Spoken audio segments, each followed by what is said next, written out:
Тэмбэлээ хүмүүн. Арай дэхэн тамгадаач. За, тамаггүй бол нэгдлийнхэн хамж ярих шүү. Ястаа. Суурин балтан гүртэл хэдэн азаргаатууд уучаад манайх гэсэн сүрхий л явж ийлээ. Тэрэн сангиж уусрах надад байна лээ. Тэгж ярьж болохгүй хөө. Би нэгдэлд малаа өгөөд хэдийн үлдээж аваад байгаа. Ер нь махноос татвар ихгүй амар юм байна шүү дээ. Ямцаа чорх юм уу? За, харзанна. Хараад байхад аваад хэдэн малтан ороод байх юм. Би ч яг бодож орчихсон. Ер нь алдаагүй байх гэж бодож байгаа шүү дээ. За яг та нар орж илвэ. Ер нь нам засгаас энэ нэгдэлд чинь сайн дураараа орно гэсэн баха.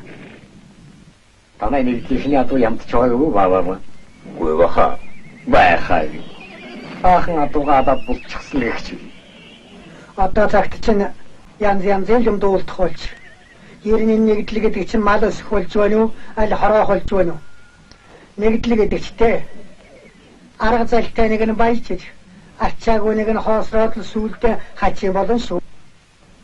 Чамцаа чи битгий дэмий юм яри. Үүнийг засагаас тун сайн бодож хийсэн ажил явандаан ашигтай болохоор та нар олж таарна. Энэ үхэндээ ингэж хэлэхэд чи хашир хүн бол арай хөнгөдсөн юм биш үү? Олныхон дунд явах шиг сайхан байдгүй юм байна. Тэр жилвээ 50 морин фронтод бэлгэлсэн. Тэглээ гэж хоосроогүй. Харин улам алтай болсон. Тэгээд засагч намайг үнэлсэн. Тий.